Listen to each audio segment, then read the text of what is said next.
ಕಂಚಿಕಾಯಿ ಅಂತ ಮಲೆನಾಡಲ್ಲಿ ಇದ್ರ ಮರನೇ ಇರುತ್ತೆ. ಇದು ಉಪ್ಪಿನಕಾಯಿ, ಗೊಜ್ಜು, ಚಟ್ನಿ, ಕಾಯಿ ರಸ ಎಲ್ಲ ಮಾಡ್ತಾರೆ ಮತ್ತು ಚಿತ್ರಾನ್ನ ಮಾಡ್ತಾರೆ. ತುಂಬ ಪರಿಮಳ ಇದು. ನಾನು ಇದರಿಂದ ಒಂದು ಸಾರು ಮಾಡೋದು ತೋರಿಸ್ತೀನಿ ನೋಡಿ. ಇದನ್ನು ಈಗ 2 ಭಾಗ ಮಾಡಿ ಹೆಚ್ಚಿದ್ದೀನಿ.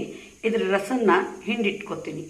ಕಂಚಿಕಾಯಿ ಖಾರದ ಸಾರು ಹೇಗೆ ಮಾಡೋದು ಅಂತ ಹೇಳ್ಕೊಡ್ತೀನಿ ನೋಡಿ. 1 ಚಮಚ ಕಾಳು ಮೆಣಸು, 1 ಚಮಚ ಜೀರಿಗೆ ಹಾಕಿದ್ದೀನಿ. ಈಗ ಇದನ್ನು ಸ್ವಲ್ಪ ಬೆಚ್ಚಗೆ ಮಾಡ್ತೀನಿ. ಜೀರಿಗೆ ಬೇಗ ಚಟ ಚಟ ಅನ್ನತ್ತೆ. ಈಗ ಇದನ್ನು ಪೌಡ್ರ್ ಮಾಡ್ತೀನಿ. ಇದಕ್ಕೆ ಕುಂಟಾಣಿ ಅಂತ ಹೇಳ್ತಾರೆ. ಸಣ್ಣದ ಗಾತ್ರದಲ್ಲಿರುತ್ತೆ ಕಲ್ಲು. ಇದರಲ್ಲಿ ಬೇಗ ಪುಡಿ ಮಾಡ್ಬೋದು. ಇದು ಹಾಕಿ ಪುಡಿ ಮಾಡೋದು ನೋಡಿ. 1 ಸ್ಪೂನು ತುಪ್ಪ ಹಾಕಿದ್ದೀನಿ.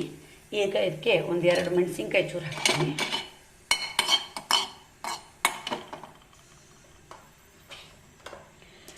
ಒಂದು 5-6 ಬೆಳ್ಳುಳ್ಳಿ ಜಜ್ಜಿಟ್ಕೊಂಡಿದ್ದೀನಿ, ಅದು ಹಾಕ್ತೀನಿ.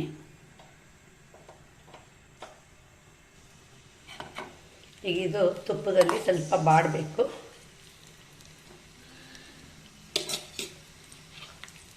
ಒಂದು ಸ್ಪೂನು ಜೀರಿಗೆ ಹಾಕ್ತೀನಿ, 1/4 ಸ್ಪೂನು ಸಾಸಿವೆ ಕಾಳು ಹಾಕ್ತೀನಿ ನೋಡಿ. ಒಗ್ಗರಣೆ ಆಗಿದೆ. ಈಗ ಇದಕ್ಕೆ ನೀರು ಹಾಕಬೇಕು. ನೀರು ಈಗ ಒಗ್ಗರಣೆ ಬಿಸಿ ಇರ್ತಾ ಹಾಕಿದರೆ ನೀರೆಲ್ಲ ಹಾರಿಬಿಡುತ್ತೆ. ಸ್ವಲ್ಪ ತಣ್ಣಗಾದ್ಮೇಲೆ ನಿಮ್ಗೆ ಎಷ್ಟು ಬೇಕೋ ಅಷ್ಟು ಲೋಟ, ಅಂದರೆ ರಸದ ಮೇಲೆ, ನೀವು ಕಂಚಿಕಾಯಿ ರಸ ಎಷ್ಟು ತಗೊಳ್ತೀರೋ ಅದ್ರ ಮೇಲೆ. ಅದು ರಸನೂ ಅಷ್ಟೇ, ಆಮೇಲೆ ರುಚಿ ನೋಡಿ ಹಾಕೋದು. ಈಗ ನಾನು ಇದಕ್ಕೆ 3 ಲೋಟ ನೀರು ಹಾಕ್ತೀನಿ. ಅಳತೆ ಮಾಡಿಟ್ಕೊಂಡಿದ್ದೀನಿ ನಾನು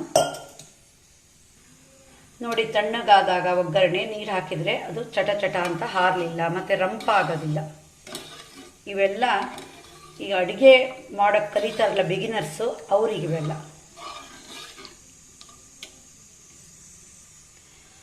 ಇದು ಖಾರದ ಸಾರು, ಹಾಗಾಗಿ ಚಿಕ್ಕ ಚೂರು ಬೆಲ್ಲ ಹಾಕ್ತೀನಿ. 1 ಚಮಚ ಉಪ್ಪು ಹಾಕ್ತೀನಿ. ಈಗ ಇದು ಕುದಿಬೇಕು ನೀರು.